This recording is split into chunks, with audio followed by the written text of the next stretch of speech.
Day 3 sa Boracay at hindi mag-uumpisa ang araw na to kung hindi tayo lalamon. At pagkatapos nga namin mag-almusal, sumakay kami ng e-trike papunta sa Bulabog Beach kung saan mag-uumpisa yung ating island hopping. Meron din mga meet-up location sa Station 1 at Station 3, hindi ako sure. Pero ewan ko ba, dito kami pinapunta. The first destination natin, Puka Beach sana. Kaso sabi nila malakas daw yung alon o malakas daw yung hangin. Kaya naman sa Ilig-Iligan Beach na lang ang ating punta. Ito nga pala nakikita natin dito ay yung tinatawag nilang keyhole. Isa sa tourist spot dito sa Boracay at pwede nyo siyang puntahan pag kayo ay nag-land tour. At andito na nga tayo sa Ilig-Iligan Beach. Mga 40 minutes yata kami nag-stay dyan. Pwede kayong mag-swimming, maglakad, or kung ano man yung trip mo.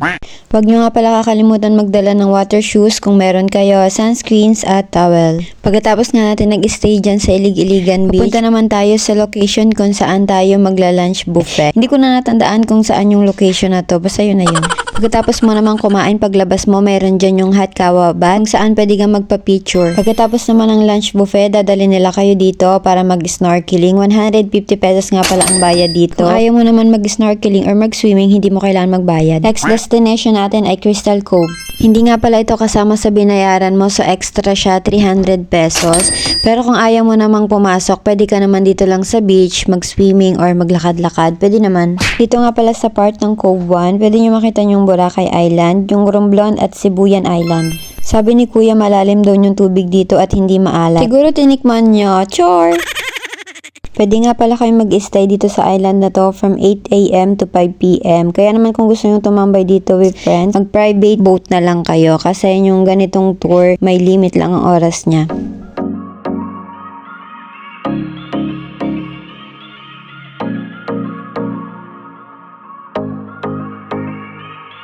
Ngayon naman papunta na tayo sa Cove 2.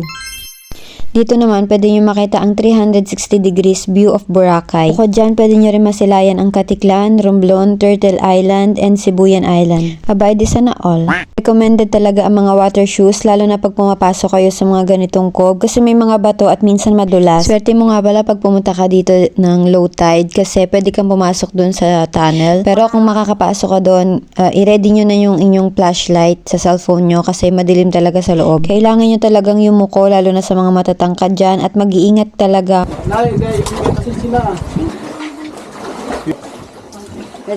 Atento. Diba no dili kay kwa ay buyo.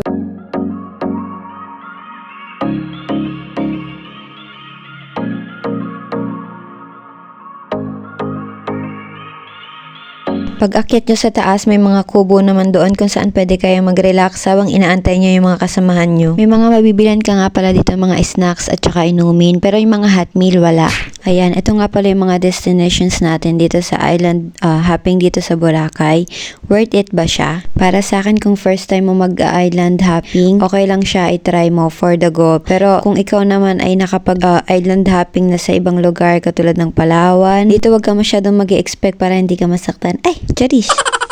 May mga cons lang ako dito sa tour na to. Isa na doon nung natapos na yung tour, iiwan ka nila sa gitna ng dagat tapos sa kanila sasabihin sa'yo na hanggang doon na lang sila at kailangan naming sumakay sa parang speedboat ba yun para makapunta sa land. Kailangan namin magbayad ng extra. So, nagulat kaming lahat kasi 'di ba karamihan naman sa mga ganitong tour kung saan kasi doon ka din ihahatid at hindi ka iiwan sa gitna ng dagat.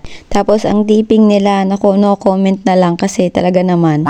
Siguro maling tao lang talaga yung nakausap ko. Hindi naman siguro lahat ng nag-organize ng island hopping ay ganito, no? Yun lang muna. Thank you for watching. At kung gusto mo malaman yung mga cons ko pa dito sa tour na ginawa namin na to, mag-comment ka lang dyan sa baba. I-PM kita. Ay, sana all pinipm.